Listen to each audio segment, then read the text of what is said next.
Shabbat Shalom, family. Shabbat Shalom. And welcome to another new moon, new month. This is a commanded assembly by Yahweh. And because it's a commanded assembly, that also makes it a part of the Hebrew culture. Tonight, we're going to go over culture crisis. For some reason, I don't know what Yahweh is doing, but since the Shabbat, it's like we've been dealing with this whole our culture situation, and he's placed some things on Eldon. I listened to his class, I listened to Bible study, brother's class, and it seems to be this thing that Yahweh has placed on him and on me that we keep dealing with the loss of our culture and the things that's going on around us. So tonight's class is culture crisis. My brother, I'll go ahead and read it while you set up over there. Culture, behavior peculiar to Homo sapiens, together with material objects used as an integral part of this behavior. Thus, culture includes language, ideas, beliefs, customs, codes, institution, tools, techniques, works of arts, rituals, and ceremonies, among other elements. And it's interesting, it says institutions. What do we refer to colleges as? Institutions of higher learning. So then we got to understand we're being taught a culture, but whose culture? When we or our children enter into these institutions of learning, of higher learning, and what is the thought process that's being forced for them to have compared to Yahweh's culture that we're supposed to be following. Changes in culture takes place when things are either taken or added to it. The biggest cause for such changes in culture is usually due to outside influences. Judges chapter 2, verses 21 through 22 states, I also will not henceforth drive out any from before them of the nations which Yahshua left when he died, that through them I may prove Israel, whether they will keep the way of Yahweh to walk therein, as their fathers did keep it or not. Bear with me a little in my folly this night, because we're going to go through and understand some things about what this meant when he said he will not drive out the nations from amongst us. There's a lot of things that happen in Scripture, and we can't put together who or what they are. So we're going to jump around and look at a few things. Tonight we're going to start at Genesis chapter 12. And we're going to read verses 1 through 20.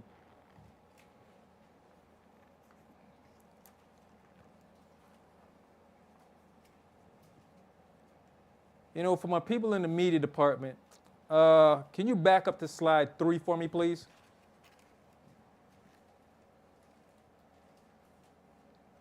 Slide 3, slide 2, pardon me.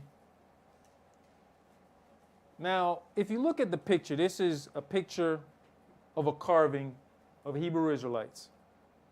And then we can see an Egyptian behind them. If you look closely at that picture, when you look at both of those men, you can see a type of hairstyle that we're still dealing with to this day. But what you see that we don't deal with anymore is clothing going down below the knees. You look at the Egyptian dude, you see where his stop at? But both of these Israelites, men, garments are down below their knees. These are drawings that were left behind for our purpose. All right, my brother, Genesis chapter 12, and start at verse 1, please. Now Yahweh had said unto Abram, Get thee out of thy country, and from thy kindred, and from thy father's house, unto a land that I will show thee. And I will make of thee a great nation, and I will bless thee, and make thy name great, and thou shalt be a blessing. And I will bless them that bless thee, and curse him that curseth thee. And in thee shall all families of the earth be blessed. So Abraham departed as Yahweh had spoken unto him, and Lot went with him. And Abram was 75 years old when he departed. When we go back to verse 3, it says, "And I will bless them that bless you, and curse him that curse you, and in you will all the families of the earth be blessed." This is the thing that the nations don't understand. We've constantly talked about this whole thing of when we get financial gain, putting tags, blessed, truly blessed, and this and that type of stuff. But look at what Yahweh says. Through you will all the families of the earth be blessed. So no matter what they do, no matter what they try, as far as putting us down, they don't realize that we are their blessings. But the biggest problem is we don't realize that we are a blessing. A lot of times, that's why they keep us around. We're the ones who don't realize we are a blessing to others, even in the time of us being under the curses. Verse 1, "Now Yahweh said unto Abram, Get you out of your country and away from your kindred and from your father's house." But later on, we're going to revisit his father's house and what Yahweh brought him away from. Go ahead. Verse 4, "So Abram departed, as Yahweh had spoken unto him, and Lot went with him. And Abram was 75 years old when he departed out of Haran. And Abram took Sarai, his wife, and Lot his brother's son, and all their substance that they had gathered, and the souls that they had gotten in Haran. And they went forth to go into the land of Canaan, and into the land of Canaan they came. And Abram pressed through the land unto the place of Shechem, unto the plain of Moreh. And the Canaanites was then in the land. And Yahweh appeared unto Abram and said, Unto thy seed will I give this land. And there build he an altar unto Yahweh, who appeared unto him." So he's being told to leave his father's house, the culture that he knows, and he's now in Canaan land, which is another culture. Go ahead. "And he removed from thence unto the mountain of the east of Bethel, and pitched his tent, having Bethel on the west, and Hai on the east. And there he built an altar unto Yahweh, and called upon the name of Yahweh. And Abram journeyed, going on still towards the south. And there was a famine in the land, and Abram went down into Egypt to sojourn there, for the famine was grievous in the land. And it came to pass, when he was come near to enter into Egypt, that he said unto Sarai his wife, Behold now, I know that thou art a fair woman to look upon. Therefore it shall come to pass, when the Egyptians shall see thee, that they shall say, This is his wife, and they will kill me, but they will save thee alive. Say, I pray thee, thou art my sister, that it may be well with me for thy sake, and my soul shall live because of thee." Now, we've gone through this several times. So he says, "Therefore it shall come to pass, when the Egyptians shall see you, that they will say, This is his wife." So they already have a thought process about wives. But he says they're going to kill him. This is his thought process. He don't know these people or this culture. But this is what he believes. Go ahead. "And when it came to pass that, when Abram was come into Egypt, the Egyptians beheld the woman, that she was very fair. The princes also of Pharaoh saw her, and commanded her before Pharaoh. And the woman was taken into Pharaoh's house. And he entreated Abram well for her sake. And he had sheep and oxen, and he-asses, and manservants, and maidservants, and she-asses and camels. And Yahweh plagued Pharaoh and his house with great plagues because of Sarai, Abram's wife. And Pharaoh called Abram and said, What is this that thou hast done unto me? Why didst thou not tell me that she was thy wife?" So who went in and told Pharaoh he was being plagued because he had a man's wife? Pharaoh figured out some things. But his thought process is he'd be killed for his wife. These people had a culture when it came to a man's wife. Now, we've read part of the punishment of us was that we would betroth a wife and another man would lay with her. Those people who say they are us like to claim the Egyptian captivity. But that didn't take place in the Egyptian captivity, because we can see the Egyptians have a code of conduct when it comes to a man's wife. So that definitely had to take place after the Egyptian captivity. We can show that in our captivity. Go ahead. Why saidst thou, she is my sister, so I might have taken her to me to wife? Now therefore behold thy wife, take her and go thy way. And Pharaoh commanded his men concerning him, and they sent him away and his wife and all that he had. That's it. Joshua 24 and verse 2. And Joshua said unto all the people, Thus says Yahweh Elohim of Israel, your fathers dwelt on the other side of the flood in old time, even Terah, the father of Abraham, and the father of Nahor, and they served other gods. Abraham is being moved out of a house of idol worshiping. 75 years of his life, he's been in a house, in a culture of idol worshiping. Let's go to Genesis chapter 31 and start at verse 29 for me, please.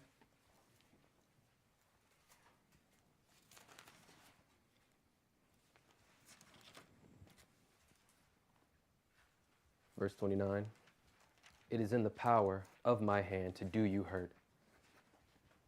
But Elohim of your father, that spake unto me yesternight, saying, Take thou heed that thou speak not to Jacob either good or bad.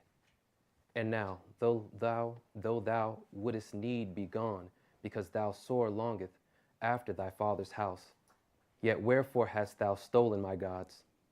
And Jacob answered and said to Laban, Because I was afraid. For I said, Peradventure thou wouldest take by force thy daughters from me.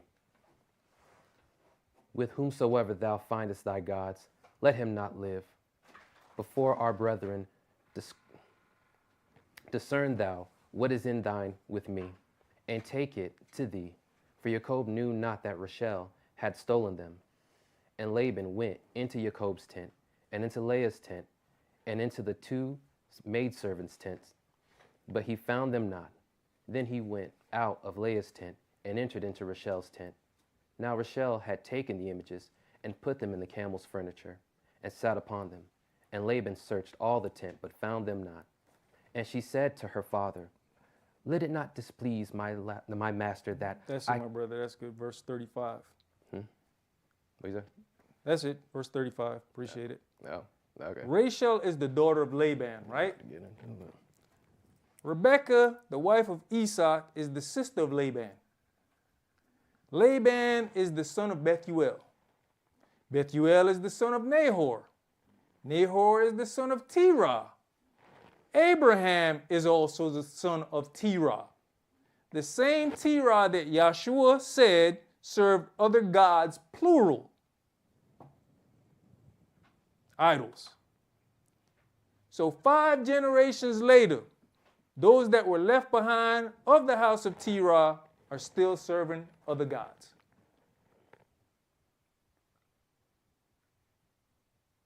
That's their culture. Like I said, what changes culture? Something added or something taken away. Abraham was removed to now deal with monotheism. But his father's house is still dealing with idols.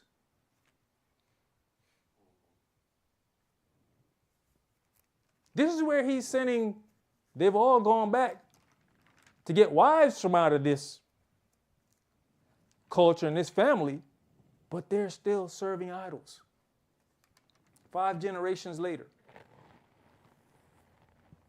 Now the thing about it is Rachel stole the idols. Does it tell us what became of them idols? Do we read anywhere where she got rid of the idols? Did we read anywhere where somebody found the idols and destroyed the idols?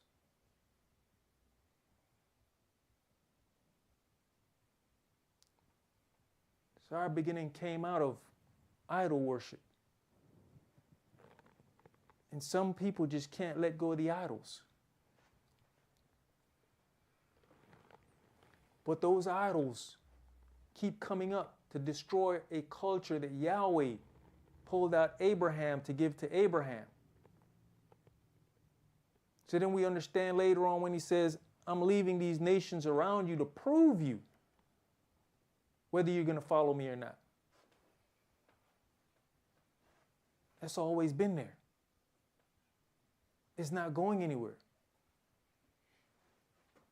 But we have to figure out how to be in the world but not of the world. Because what? They make it seem so wonderful. The things that's going on around us, and we feel like we're being left out. Especially now that most of us are stronger as an adult, we still have these children around us that's fascinated with the things they're seeing out there. And some of the things they want to run and grasp through, they don't see the danger.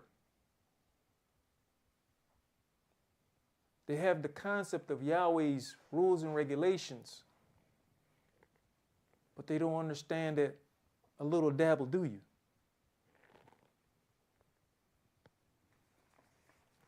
Let's go to Genesis chapter 19.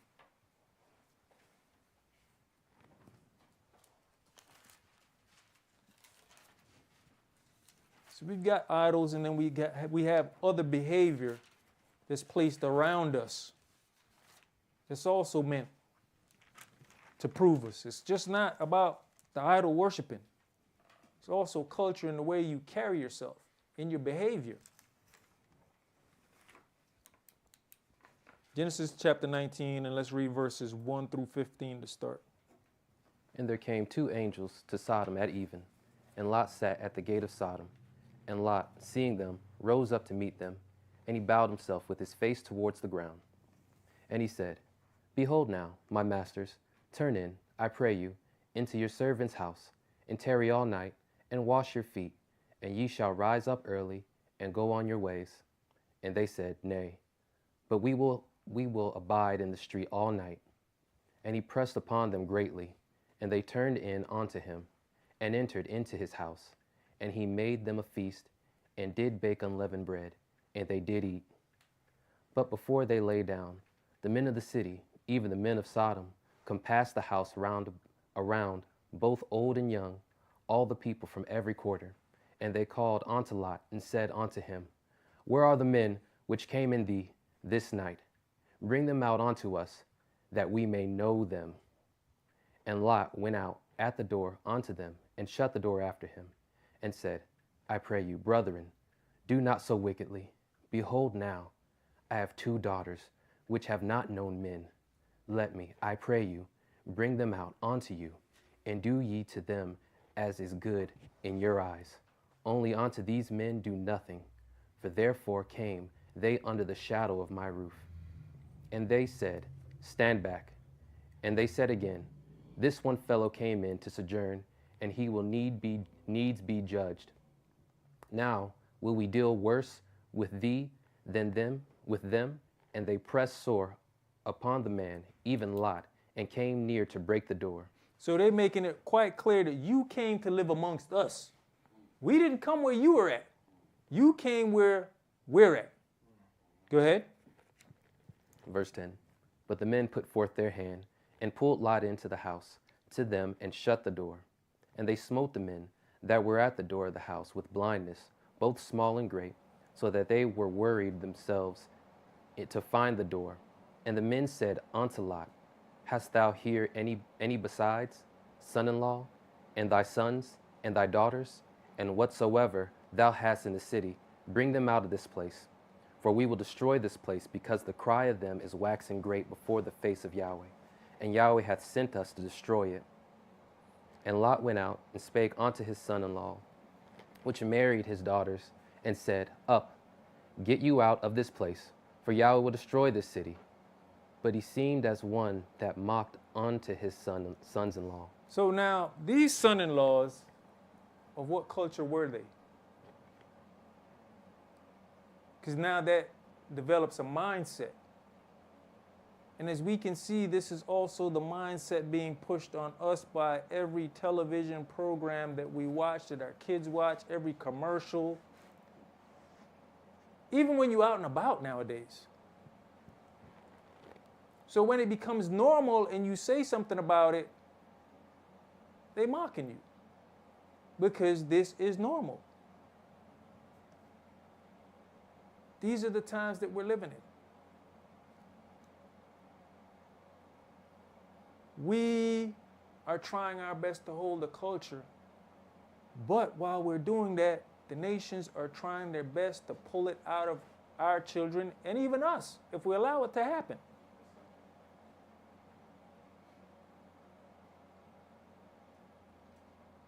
Now, when they found husbands, are they of these people? Because even if the son-in-law is mocked, we understand that the women get absorbed into the culture. But they should have been raised in such a way that when they saw that this was happening, it's like, you know what? I'm going over here. Here's where the fork in the road comes. I'm leaving. But the mindset was so strong that they stayed behind and perished. Go ahead. And when the morning arose, then the angels hastened Lot, saying, Arise, take thy wife and thy 2 daughters, which are here, lest thou be consumed in lawlessness of the city. Jump down to verse 30. And Lot went up out of Zorah and dwelt in the mountain, and his 2 daughters with him, for he feared to dwell in Zorah. And he dwelt in a cave, he and his 2 daughters. So for anybody who does not know the story, his wife died because she looked back.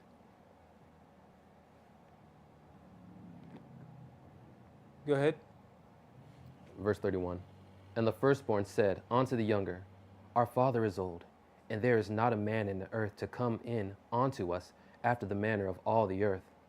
Come, let us make our father drink wine, and we will lie with him, that we may preserve seed of our father. So with this thought process, they think that because Sodom and Gomorrah got destroyed, that was it for all the men? Go ahead. And they made their father drink wine that night. And the firstborn went in and lie with her father. And he perceived not when she lie down, nor when she arose. And it came to pass on the morrow that the firstborn said unto the younger, Behold, I lay yesternight with my father. Let us make him drink wine this night also, and go thou in and lie with him, that we may preserve seed of our father. And they made their father drink wine that night also, and the younger arose and lie with him. And he perceived not when she lie down, nor when she arose. So they're out of Sodom and Gomorrah. These children have been raised in this environment, seeing this behavior. Do we not think that this affected them some type of way? Because what would make them have this thought process to want to lay with their fathers? Something still affected them from the environment that they were in, to then come up with this thought process to do this thing. And not one of them said, no, this is not right. But you've been living in such a wrong environment for so long that any thought process seems right. 2 Peter chapter 2 and verse 1 says, It vexed his righteous soul from day to day with their unlawful deeds. They're talking about Lot. Brother, can you pull up 2 Peter there? I'll go to it real quick. Just so we can get the full understanding of that. 2 Peter chapter 2 and verse 1.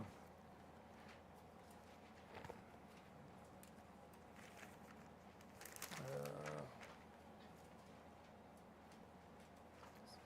think I got the wrong thing. But there were false prophets also among the people. That's one right there. No, I think I got the wrong thing there. I will go ahead and I'll catch up with that. All right. Also continue, right? I'll get the right scripture on that. Let's understand that Lot chose to live among these people. That's what was said earlier, right? They said that you came and sojourned here. Now you want to be a judge amongst us. Lot chose to live among these people in their land, and if it was not for Yahweh removing him and destroying the place, he may have never relocated. This 2 Peter chapter 2? Yeah, verse 8. And verse 8. Thank you. 2 Peter chapter 2 and verse 8. For that righteous man dwelling among them, in seeing and hearing, vexed his righteous soul from day to day with their unlawful deeds. This is speaking of Lot. It said it vexed his soul from day to day, right? But let's understand that Lot chose to live amongst these people in their land, and if it was not for Yahweh removing him and destroying the place, he may have never relocated, despite him being vexed with their actions. Believe it or not, these same actions, which would be their culture, did something to his daughters. As we can read what they eventually did to their father. Let's go to 2 Samuel chapter 21. Thank you for that, Elder.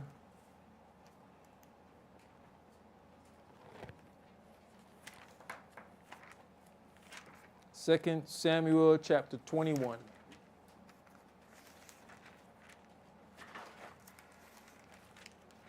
Everything that's going on around us is designed to continue to destroy the culture that Yahweh gave us. Even as we're trying to walk back in this culture, they're still putting everything in the midst of us to keep confusion within our households. Because you have some brothers who can say, hey, praise Yahweh, my wife is walking with me. And then you have others who their wife isn't walking. And vice versa. You have sisters that's walking and the husband isn't walking. And then you got husband and wives who are fighting with children. Because what? What this place is putting forth is trying to rip every fabric of whatever little bit of culture we may still have in us. Because even with those of us who don't understand Yahweh's laws, don't understand Yahweh's culture, there's still some things ingrained in us, in the way that we act and in the way that we move. Just in the simple fact of how we deal with strangers moving into our neighborhood. It's something that's just ingrained in us. Go ahead, my brother. Then there was a famine in the days of Dawid, 3 years, year after year, and Dawid inquired of Yahweh. And Yahweh answered, it is for Saul, and for his bloody house, because he slew the Gibeonites. And the king called the Gibeonites, and said unto them, now the Gibeonites were not of the children of Israel, but of the remnant of the Amorites. And the children of Israel had sworn unto them, and Saul sought to slay them in his zeal to the children of Israel and Judea. Wherefore Dawid said unto the Gibeonites, what shall I do for you? And wherewith shall I make the atonement, that ye may bless the inheritance of Yahweh? So verse 3, this is Dawid talking to them. Wherefore Dawid said unto the Gibeonites, what shall I do for you? They're in the presence of the king. The king is asking them, what favor do y'all want from me?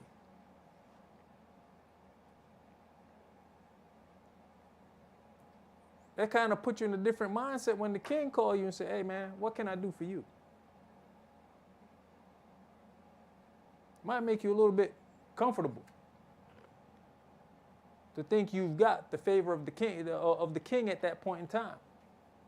Go ahead. And the Gibeonites said unto him, We will have no silver nor gold of Saul, nor of his house, neither for us shalt thou kill any man of Israel. And he said, What ye shall say, that will I do for you.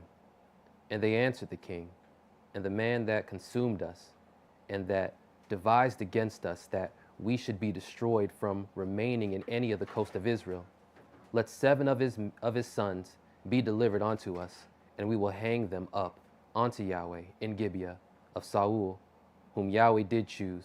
And the king said, I will give them. Now, right there it says, in Gibeah of Saul. Saul is a Benjamite, right? Okay, let's go to Judges chapter 19. Go ahead, Elder. You know, it's a lot of parallels going on right there, where it says, let the man who devised to destroy us. So the action that he attempted to do to them, the atonement is that it happens to his house. Right. And it's important that we pick those little tidbits up, that even the king has to make right in the land of Israel. Right. So he now has to ask a people who he has power over, what shall I do unto you? Because now the future of Israel now depends on whether or not they make this right. Right. So he has to ask these people at this point, what shall I do for you? Because a person in power, doesn't matter, it wasn't me, somebody who sat in this seat did some evil to you, and now Yahweh has brought it to me, and he's not going to let me keep going forward right. unless I take care of this business. It's important that we see how that atonement went, and even the responsibility of the atonement fell on a man who had absolutely nothing to do with any of it. So that goes right back to our households. Things happening in our households and we don't know what's going on. It's time to call everybody, hey, it's time for a family sit down. Mm-hmm. Who did what? Because we being handed our behinds. So who did what? Somebody need to talk to me about something. Because I can't approach onto my Elohim when I don't know what I'm approaching onto him about. So that's a wonderful point when you in leadership, to know that when something's going down, look at all who you're responsible for. Judges chapter 19, and start at verse 11.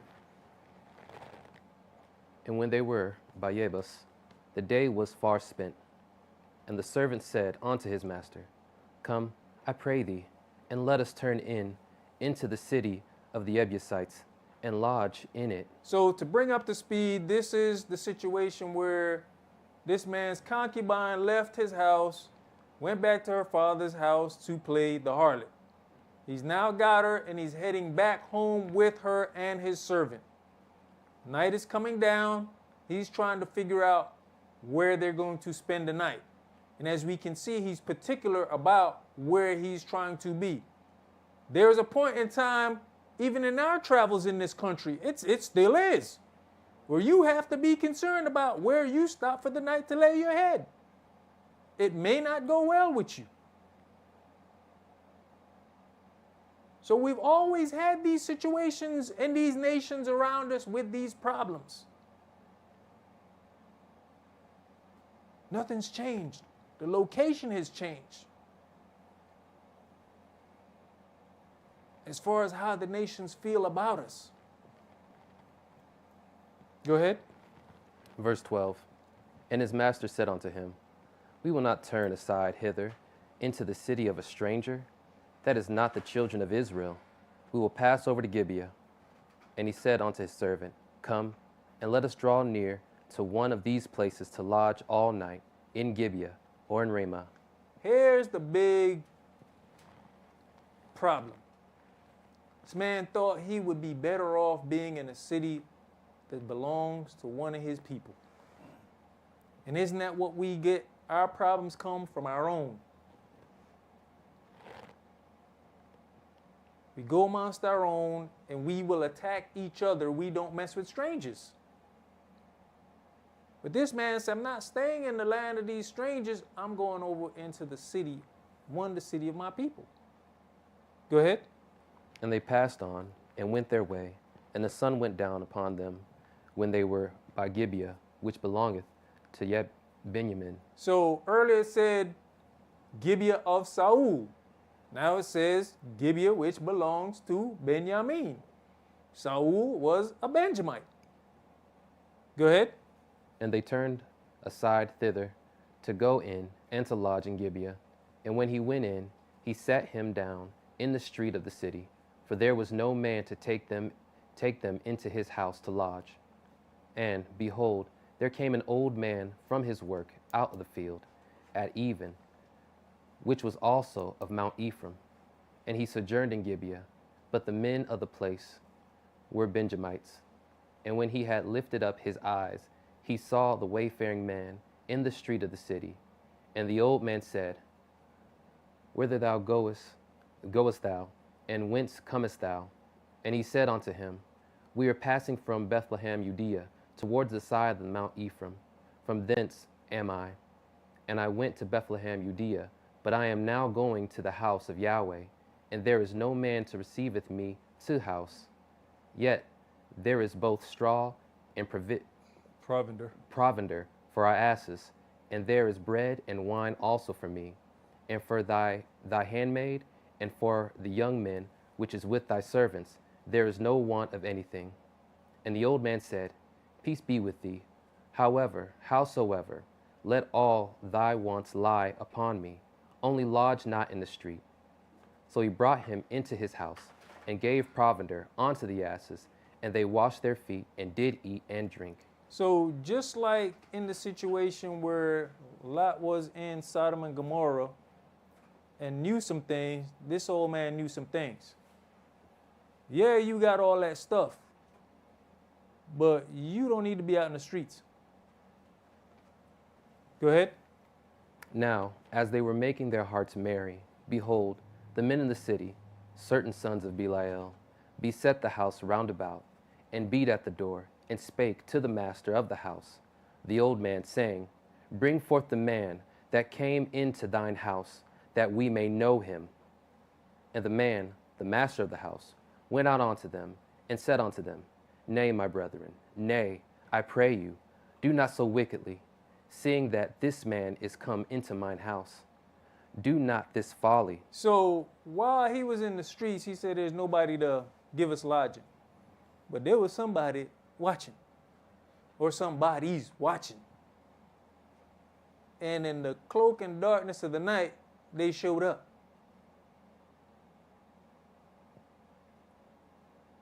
So somebody is always watching what's going on. We had the same situation with Lot. Somebody was watching. So they showed up trying to get the man. But we in Gibeah, which belongs to Benjamin, which is one of the 12 tribes of Israel. That means some people were allowed to stick around who shouldn't have been around. Here comes the snare. What has that been doing to the culture of the people that Yahweh put there?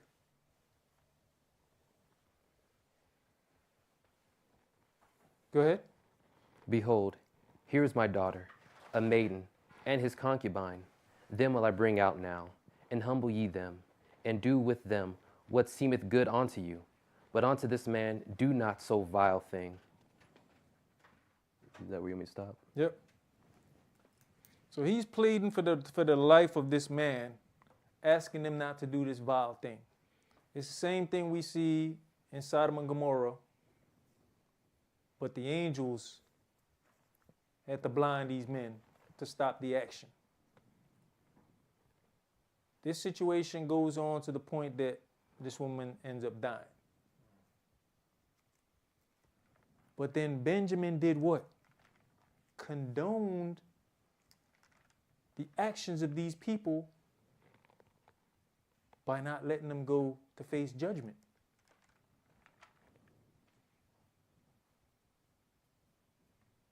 So then now you have a schism within the culture that you're supposed to be keeping. There's certain things that come around that Yahweh say can't be around. We're in this place of that vexation. And it's sad that it's getting worse and worse. But they're trying to make it normal for our children. How do we go about educating them that this is not normal? How do we go about letting them understand that everything is not cool, it's not going to be okay? There will be payment for this.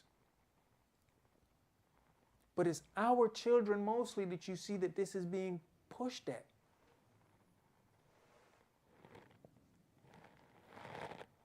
It's our family structure that's being destroyed.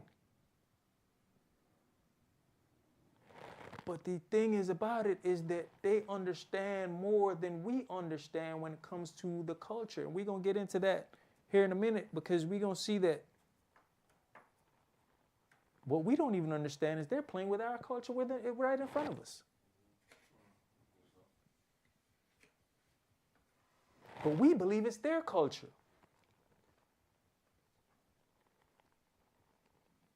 We have to understand that we are a blessing to these people. Our children have to understand that. Once you start understanding that, then you should walk in a different way. There should be an extra bounce and pep to your step. We should go back to what they call uppity Negroes. That's the way we should be walking. But when we go in and assimilate, you just falling right into the trap. You just look like one of them. I mean, you got to think about the influence. 2 little boys from Atlanta, Georgia, started wearing their clothes backwards and influenced cities outside of Atlanta, Georgia. States, countries, by wearing their clothes backwards. So then what happened? They created a new culture.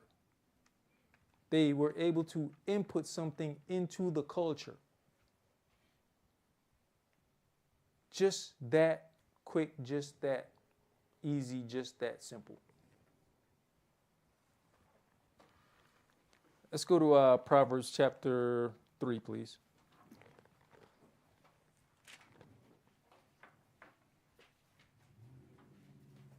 Proverbs chapter 3, and we're going to start at verse 13 through 26.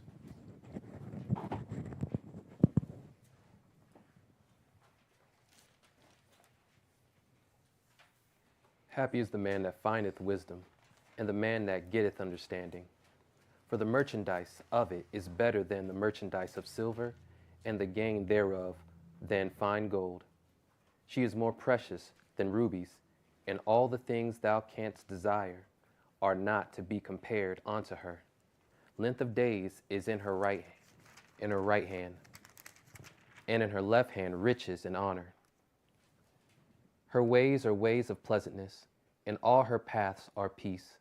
She is a tree of life to them that lay hold upon her, and happy is everyone that retaineth her. Yahweh, by wisdom, hath found the earth. By understanding hath he established the heavens. By his knowledge the depths are broken up, and the clouds drop down the dew. My son, let not them depart from thine eyes. Keep sound wisdom, and discretion, so shall they be life unto thy soul, and grace to thy neck. Then shalt thou walk in the way safely, and thy foot shall not stumble. When thou liest down, thou shalt not be afraid. Thou shalt not be afraid. Yea, thou shalt lie down, and thy sleep shall be sweet. Be not afraid of sudden fear, neither of the desolation of the wicked when it cometh. For Yahweh shall be thy confidence, and shall keep thy foot from being taken. Yahweh shall be your confidence and shall keep your foot from being taken. All of these things can only happen if we walk in the culture that Yahweh has given us. That's where you get the confidence. And then it says, He will keep your foot. But we have to understand that it's this culture that we have to walk in order to obtain all these other things. The first verse, chapter 13, said, happy is the man that finds wisdom.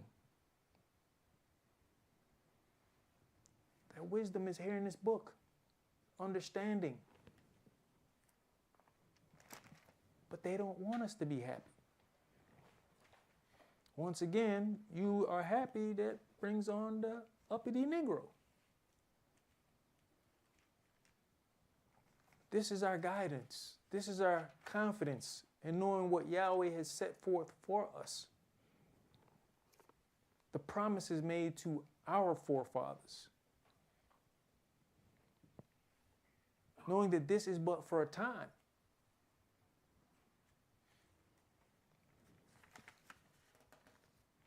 Let's go to Acts chapter 11.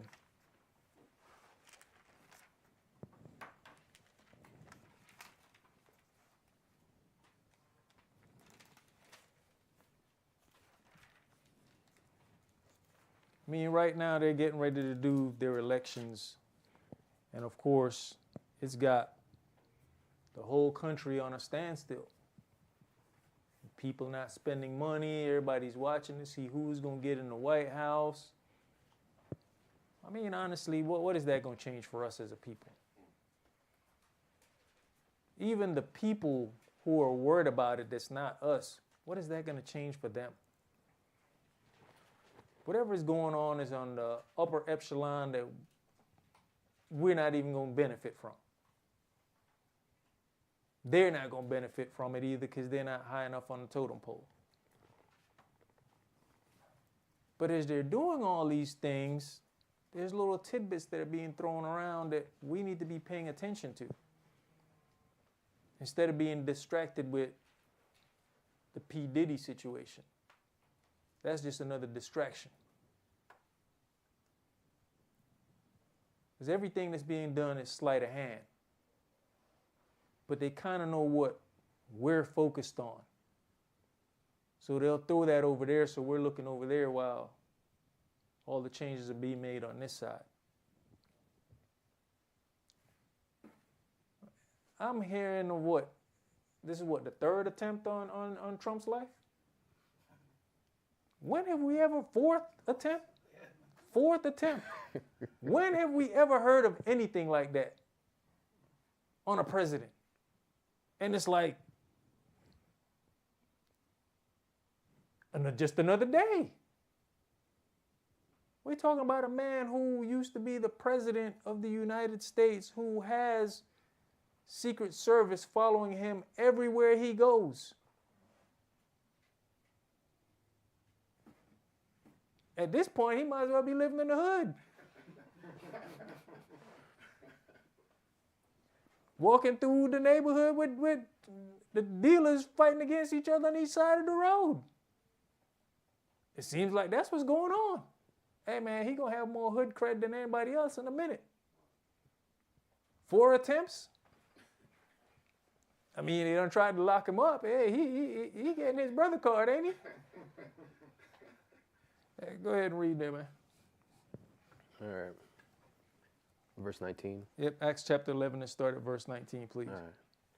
Now they which were scattered abroad upon the persecution that arose about Stephen traveled as far as Phoenice and Cyprus and Antioch, preaching the word to none but unto the Yehudi only. And some of them were men of Cyprus and Cyrene, which when they were come to Antioch, spake unto the Grecians, preaching the Adonai Yeshua. And the hand of the Adonai was with them, and a great number believed and turned unto the Adonai. Then tidings of these things came unto the ear of the church, which was in Jerusalem, and they sent forth Barnabas, that he should go as far as Antioch. So verse 20, and some of them were men of Cyprus and Cyrene, which when they were come to Antioch, spake unto the Grecians. They came to Antioch, but they spoke unto the Grecians. If we look at the map up there, do we see where Antioch is? And look where Greece is. And then you see what's above that? Turkey. And you got Cyprus. Way up in the top left corner, you got Europe. This is all European territory.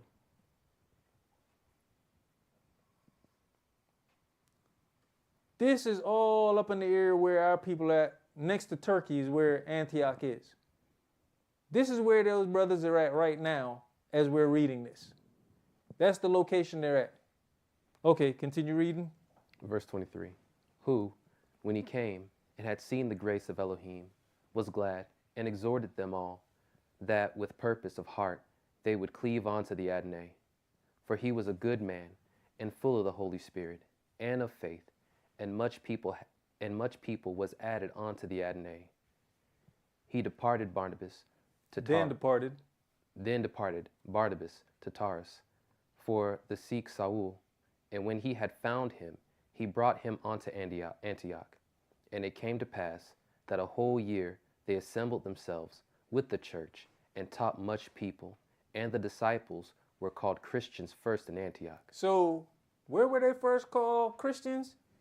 In Europe. Europeans called us Christian. Okay?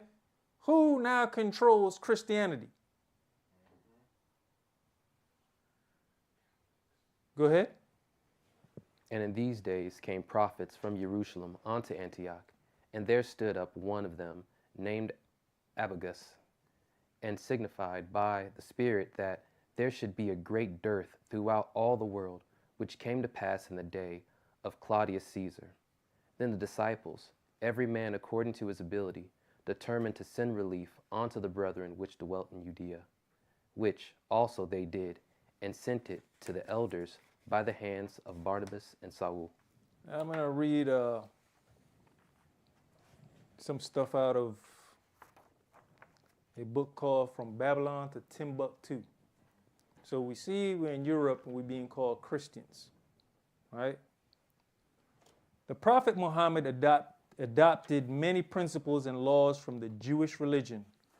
First of all, the basic idea of monotheism.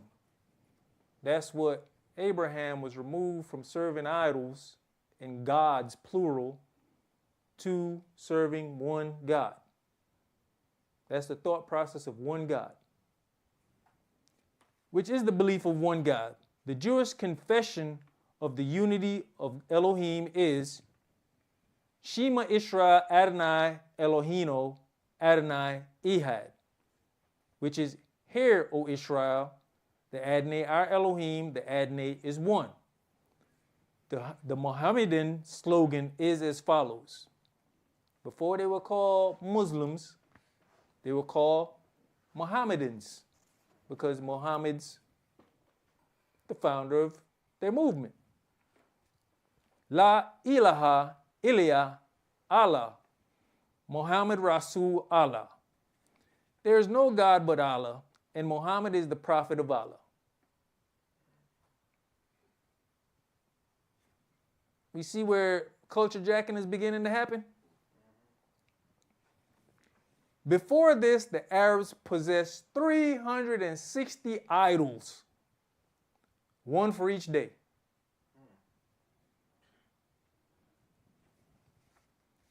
Let's go to Daniel chapter 6. Hey, Kish. Yes, sir. Funny thing is, I got a book at the house that has maps of like the places of antiquity. Mm-hmm. It's written by a Muslim man, and in it he makes the claim that the Israelites had a pantheon of gods, and one of them was a reptilian god named Eve. But we're going to get to why they trying to do that in a minute. I'm glad you brought that up. We'll see why that was. So yeah, please remember that. We worship many gods, huh?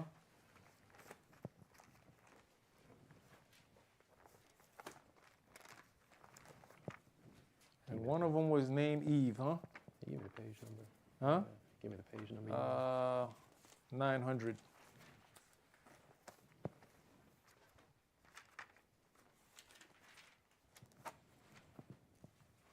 To be exact, 908.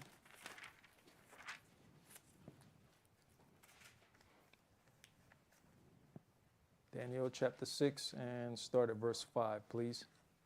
Then said these men, we shall not find an occasion against this Daniel, except we find it against him concerning the law of his Elohim. Then these presidents and princes assembled together to the king, and said thus unto him, King Darius, live forever.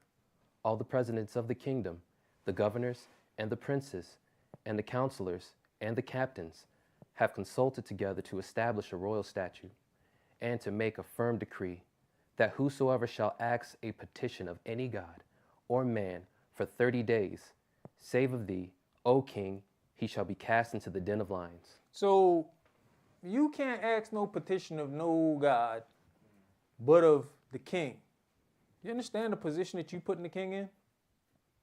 He shouldn't even agree to that. Because now you want them to come to me as if I'm a God? But you see how when something's benefiting us, we don't stop to see the folly in it? But then again, hey, the Egyptian pharaohs thought they were gods. So how would it not be too far-fetched? But back to what you were saying earlier about the Muslim guy saying that we worship many idols. You see these people got a problem with him and his God, right? Mm-hmm. You think that ever stop happening? Go ahead. Now, O king, establish the decree and sign the writing, that it be not changed, according to the law of the Medes and Persians, which alters not. Wherefore King Darius signed the writing and the decree. Now when Daniel knew that the writing was signed, he went into his house, and his windows being opened in his chamber toward Jerusalem, he knelt upon his knees 3 times a day and prayed, and gave thanks before his Elohim, as he did after time. Before time. Then these men assembled and found Daniel praying and making supplication before his Elohim. Then they came near and spake before the king concerning the king's decree. Hast thou not signed a decree that every man that shall ask a petition of any god or man within 30 days, save of thee, O king, shall be cast into the den of lions? The king answered and said, the thing is true, according to the law of the Medes and Persians, which alter not. Then answered they and said before the king, that Daniel, which is of the children of the captivity of Judea, regardeth not thee, O king, nor the decree that thou hast signed, but maketh his petition 3 times a day. So if we decide to walk in the laws, statutes, and judgment that Yahweh gave us, it is a problem. That's why we can now understand the pushback that we get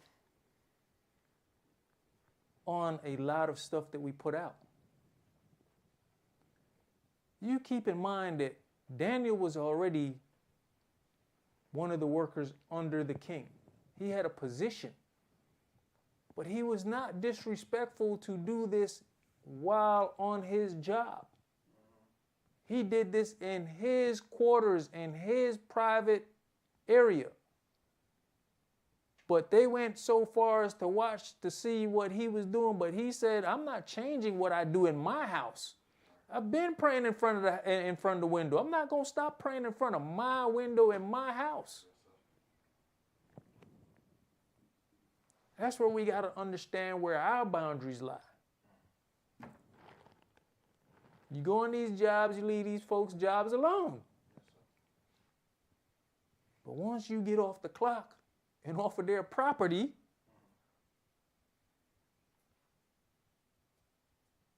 full culture. And there's even certain things in the culture that if you know how to deal with it correctly, you can still be in culture while on the job. Because we know they push for us to put our shirt in our pants, which is against Yahweh's culture. But a lot of us don't even attempt to deal with trying to walk in culture while at work.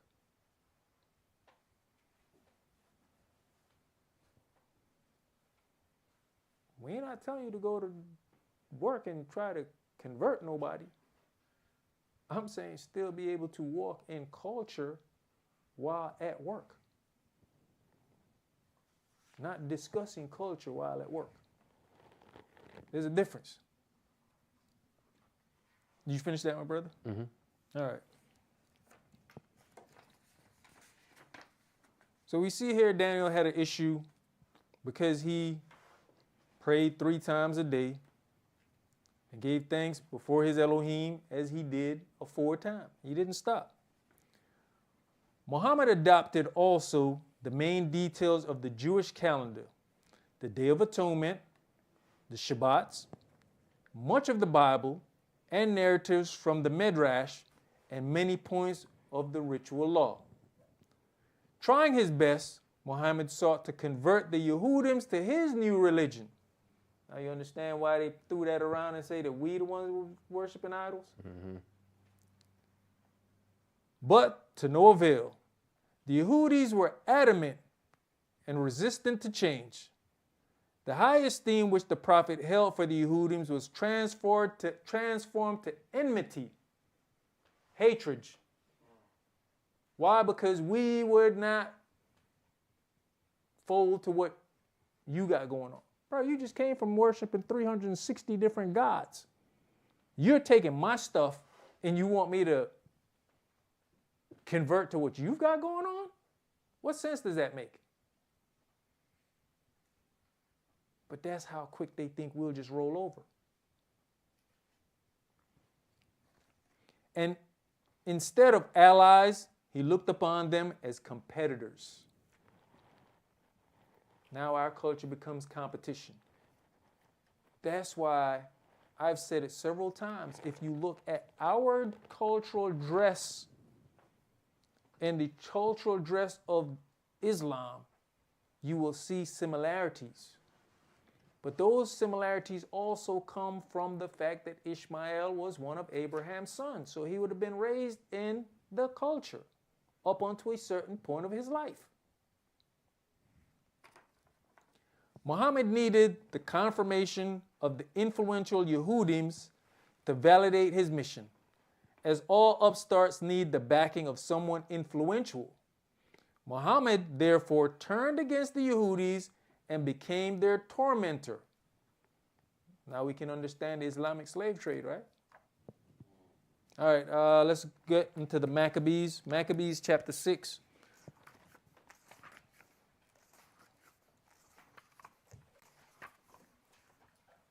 We're going to go to Maccabees chapter 6, and we're going to first read verses 1 through 3. That's 2nd Maccabees, pardon me.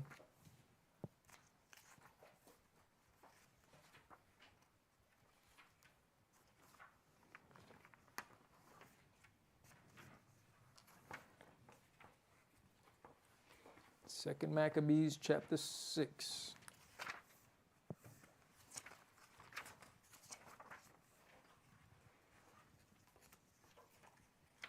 Got it? Mm-hmm.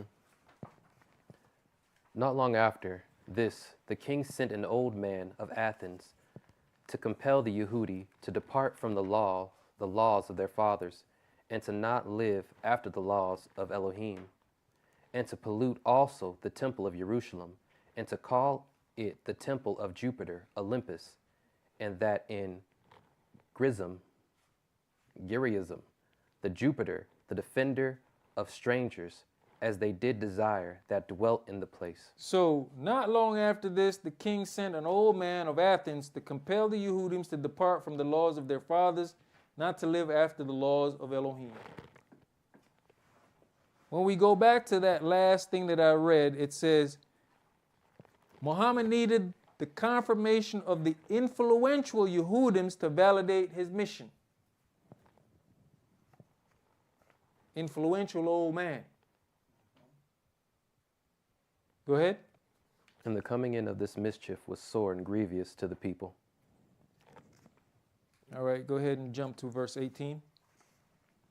Eleazar, one of the principal scribes, an aged man, and of well-favored countenance, was constrained to open his mouth and to eat swine's flesh. Influential man. Go ahead. But he, choosing rather to die gloriously than to live stained with such an abomination, spit it forth and came of his own accord to the torment, as it behooved them to come that were resolute to stand out against such things as are not lawful for love of life to be tasted, but they that had the charge of the wicked feast, for the old acquaintance they had with the man, taking him aside, besought him to bring flesh of his own provision. So they figured that because they had a friendship with this man, he's going to do what we say.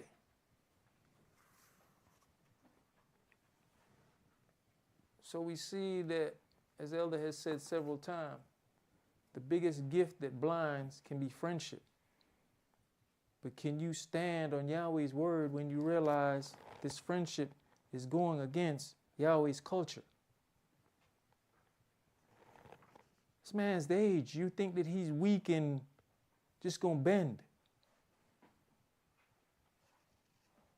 Man, they said it wasn't even lawful to taste.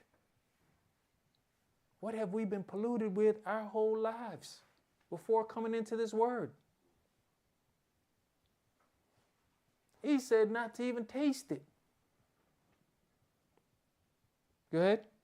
Such as was lawful for him to use, and make as if he did eat of the flesh taken from the sacrifice commanded by the king. So now they want you to pretend as if you ate it, so you can influence the other people to get them away from Yahweh's culture.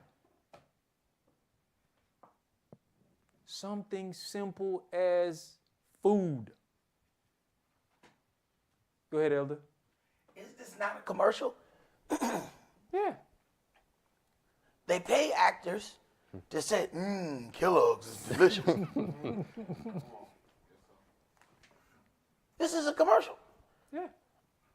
So they're trying to destroy us with a commercial, which is exactly what's happening right now. Pay attention to the commercials and you see the exact same thing. Everything about it is to move us against our culture. And they get somebody influential. That's why a star is paid. Right. You know, somebody who has accomplished something, and now they get an endorsement deal to act like they use this product. So just put this in your mouth and act like you drunk this and say it was delicious.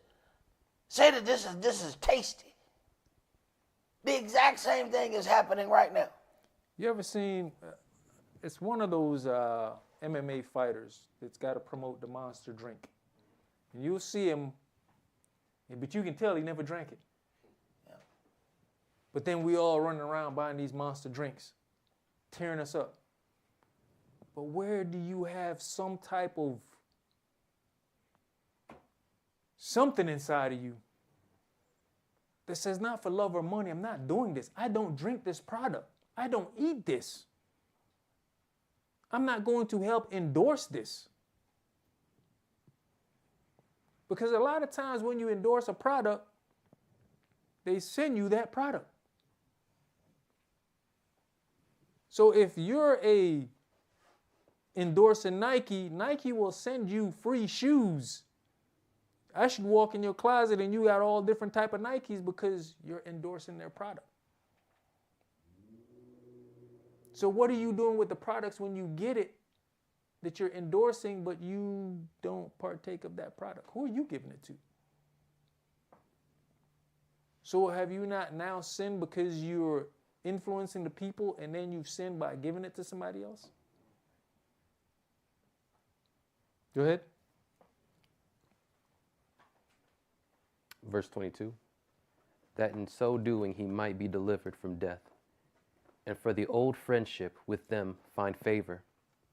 But he began to consider discreetly, and as become his age, and the excellency of his ancient years, and the honor of his gray head, whereunto he was come, and his most honest education from a child, or rather, the holy law made and given by Elohim.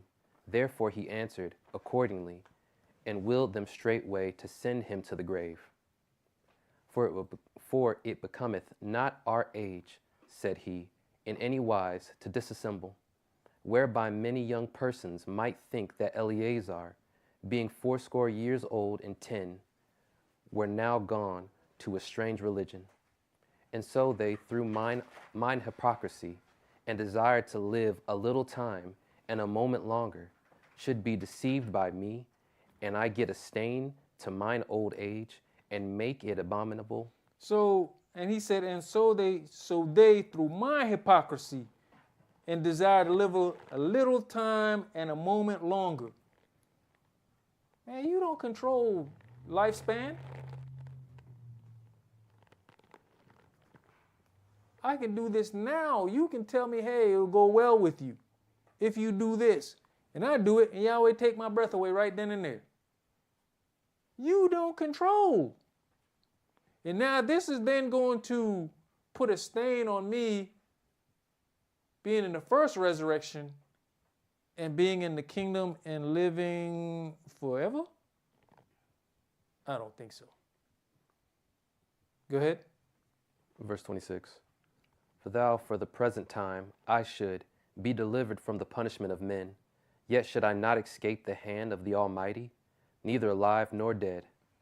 Wherefore now, manfully changing this life, I will show myself such as one as mine age requireth, and leave a notable example to such as be young to die willingly and courageously for the honorable and holy laws. And when he had said these words, immediately he went into the torment. You know, verse 27 at the end, I will show myself such an one as mine age requires. But we got grown people that act worse than the young ones.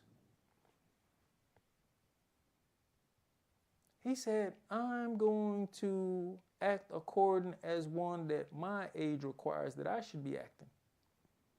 Even that is killed in our communities. You got grandmama and granddaughter in the club together.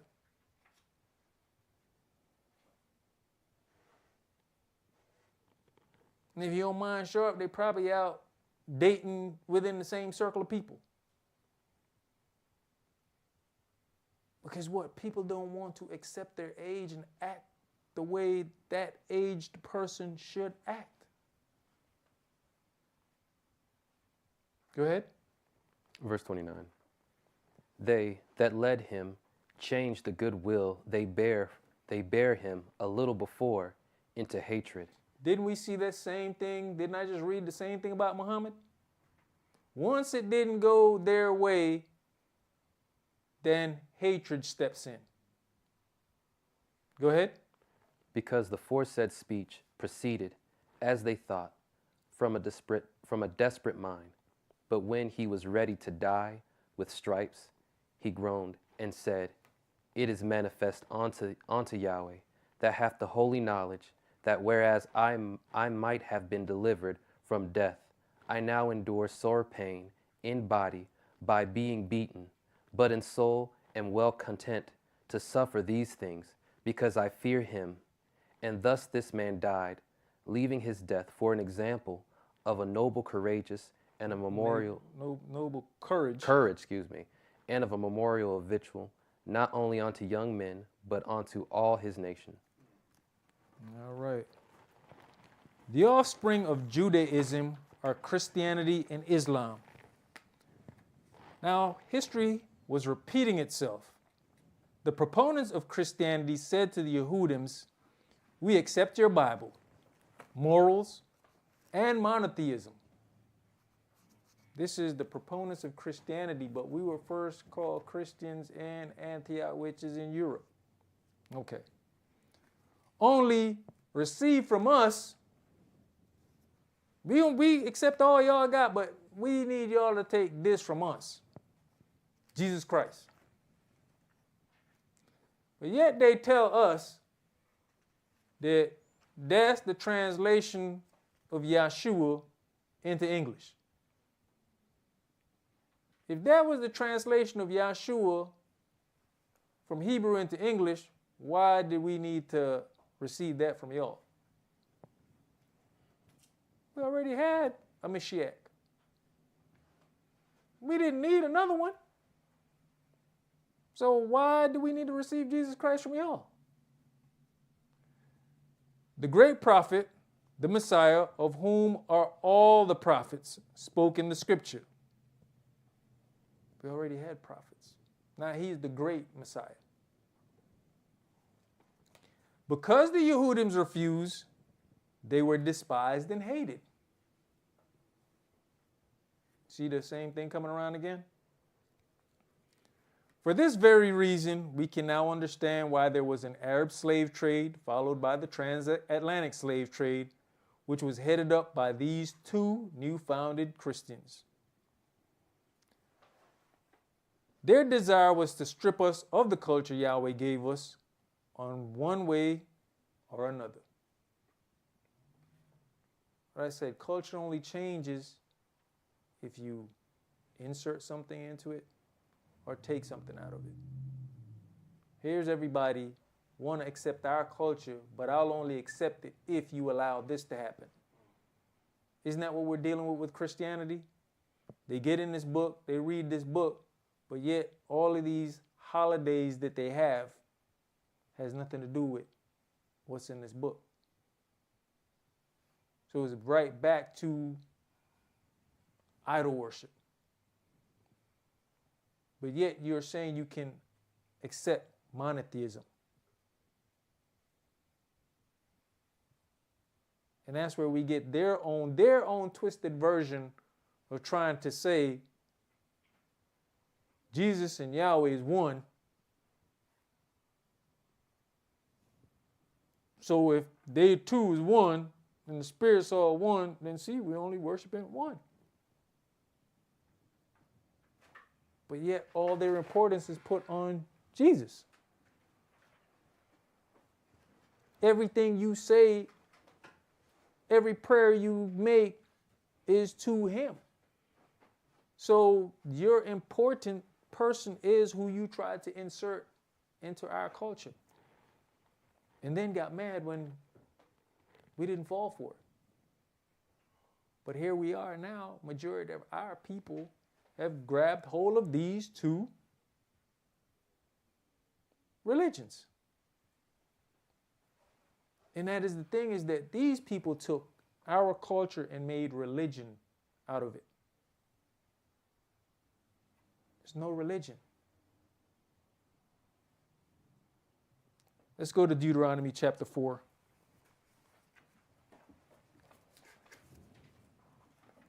Deuteronomy chapter 4, and we're going to read verses 1 through 8.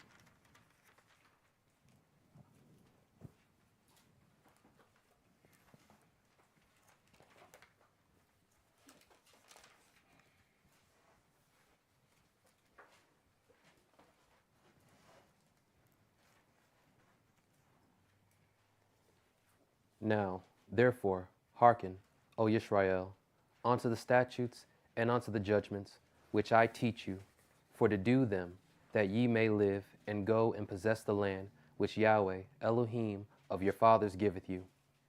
Ye shall not add unto the word which I command you, neither shall you diminish aught from it, that ye may keep the commandments of Yahweh your Elohim which I command you. Your eyes have seen what Yahweh did because of Baal Peor. For all the men that followed Baal Peor, Yahweh thy Elohim hath destroyed them from among you. But ye that did cleave unto Yahweh your Elohim are alive, every one of you this day. Behold, I have taught you statutes and judgments, even as Yahweh my Elohim commanded me, that ye shall do so in the land whither you go to possess it. Keep therefore and do them, for this is your wisdom and your understanding in the sight of the nations, which shall hear all these statutes and say, surely this great nation is wise and understanding people. For what nation is there so great? Who hath Elohim so nigh unto them? As Yahweh our Elohim is in all things that we call upon for him. And what nation is there so great that hath statutes and judgments so righteous as all this law, which I set before you this day? So our light to the world is understanding this culture, but just not understanding the culture, walking in the culture. This is our wisdom. As much as they're trying to get away from it, as much as we've been pulled away from it, what's going to happen in the new kingdom? We're still going to have to teach the nations Yahweh's culture. But see, they understand what was given to us.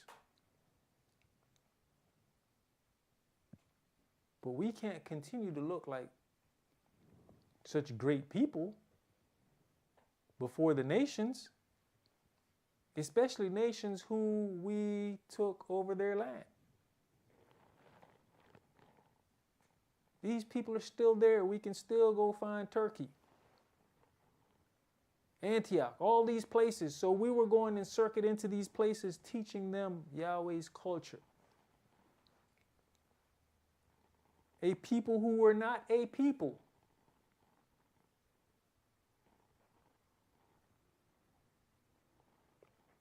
Teaching nations how to conduct themselves. But Yahweh said, I'm going to leave them around you for a snare. But what happened? In the time that we were supposed to take care of certain business, we didn't take care of the business. We can have people around us, but we can't allow for them to influence us. Because even while they're around us, they're paying attention, and what they're doing, they're still taking bits and pieces of our culture and incorporating it, and then turning around as if it's theirs and saying, we'll let you enjoy some of this, but you also got to accept this. And that's like somebody sitting in your car and saying, I'll let you drive it, but only if you allow me to do whatever I want to do in the car while you driving. What you going to be doing? Don't worry about it. I'm going to do whatever I want to do.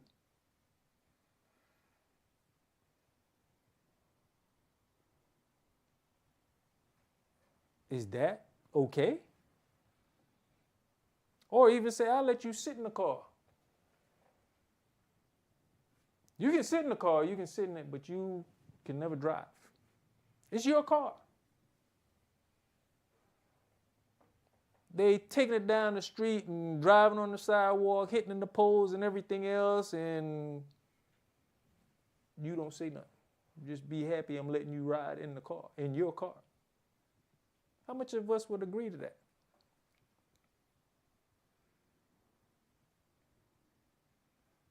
Man, come into your house and say, hey, man, I'm going to let you keep coming here, but I'm going to tell you when to eat and what you can eat in your house. Oh, yeah, by the way, I'm bringing dogs in too.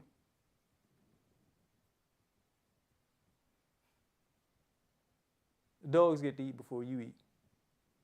Whatever the dog leave, you can have it.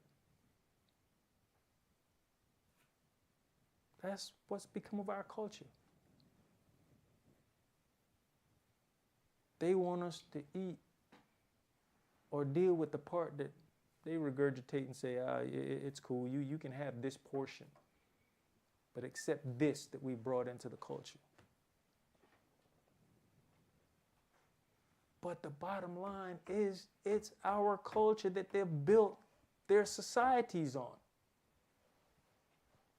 We go over the fact that this whole debt relief, chapter 7 comes from out of our book.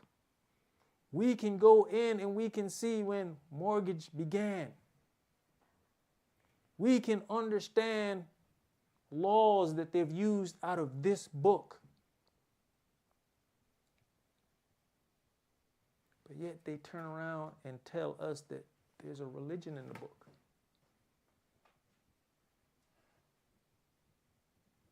The culture crisis is not with them. It's with us. Not understanding what's been given to us. We're the ones in crisis. Our culture is in crisis. While everybody tears it apart and use bits and pieces that they want to use, when they want to use it, how they want to use it. A lot of times it's being used against us. For us to fall by the wayside and trample on Yahweh's law, statutes, and judgments.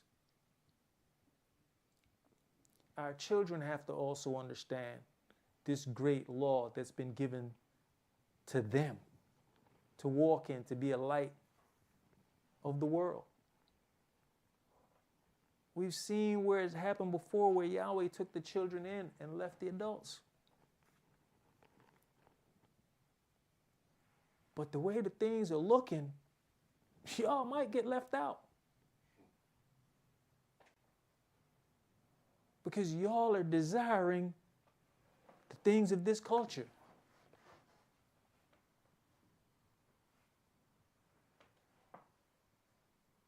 We are all better than that. It's our culture that's at stake. It's our way of life that has always been at stake. These people don't know anything about culture and don't care about culture. That's what we have to understand.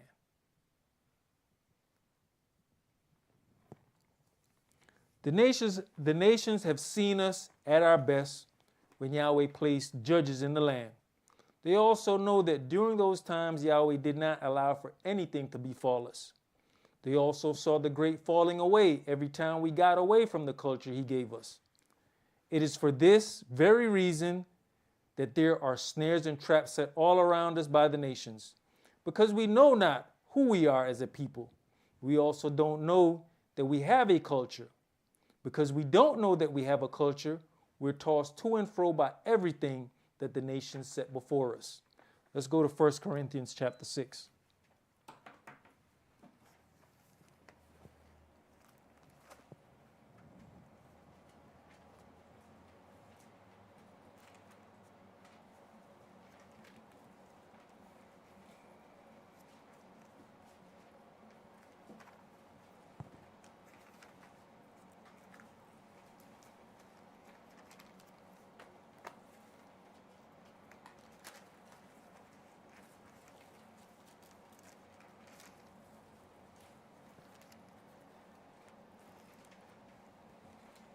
First Corinthians chapter 6, and just read verse 9 through 10 for me, please. Know ye not that the unrighteous shall not inherit the kingdom of Elohim? Be not deceived, neither fornicators, nor idolaters, nor adulterers, nor effeminate, nor abusers of themselves with mankind, nor thieves, nor covetous, nor drunkards, nor revilers, nor extortioners shall inherit the kingdom of Elohim. All these things are pushed in our communities and made to seem as the norm, which in turn pushes us further and further away from our culture and the kingdom of Elohim. If we look at it, it says, be not deceived, neither fornicators, nor idolaters, nor adulterers. This is all stuff that has been made to look and seem cool to us. As if this is some badge of honor. Nor effeminate. This is being pushed more and more and more. And in the same Christian church, we've got the pastor up there telling people that David and Nathan were lovers. Because you want to push your agenda, these people don't care about us.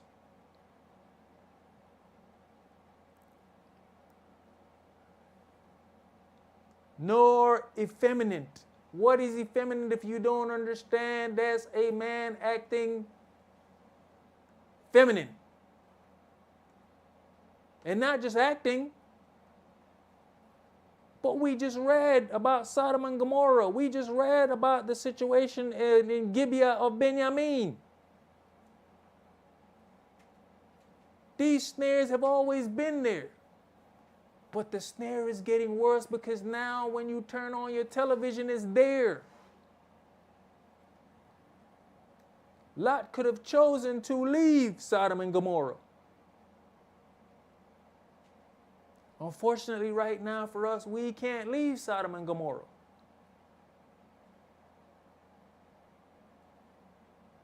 But we're going to have to figure out how we're going to stand strong in the culture. It's an all-out war, an attack on us.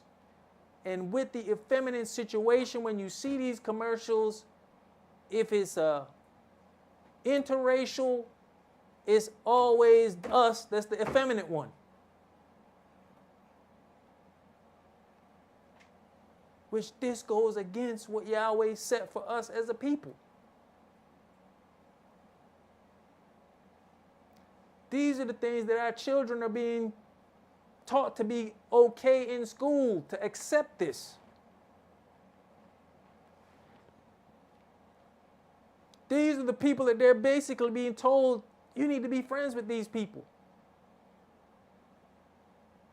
Our culture says, no, I can't deal with this.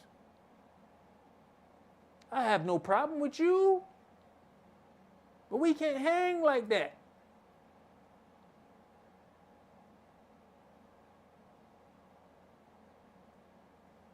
When we stand in our culture and people realize that this is the culture, people will take themselves away from you. When people realize this is the norm, when you're out of your element, them same people will remind you.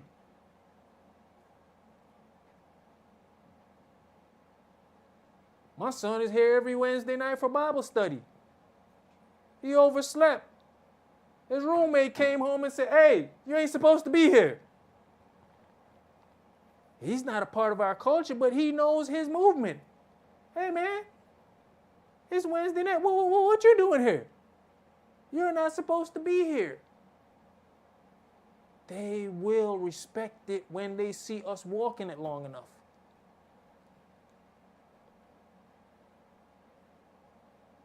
We're in a state of crisis more now than ever. And it's our own people that's tearing us apart, that's being used to tear us apart. Because what? Just like the old man was offered something, things are being offered.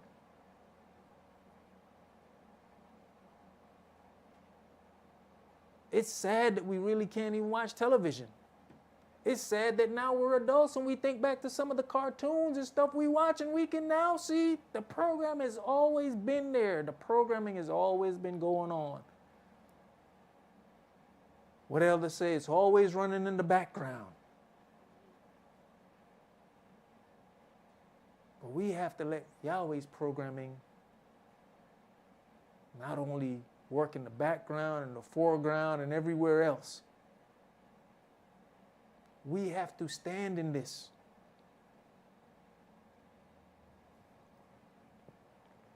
Because what we have to realize is there's a great reward at the end. We're a beautiful people. That's envied from our culture to our looks to our swag. We're envied. And we have to realize that. We are what everybody wants to be. But we have to be what everybody wants to be, walking in righteousness. That's all we're going to do for this evening. Shabbat shalom. Enjoy your new moon. Shabbat shalom.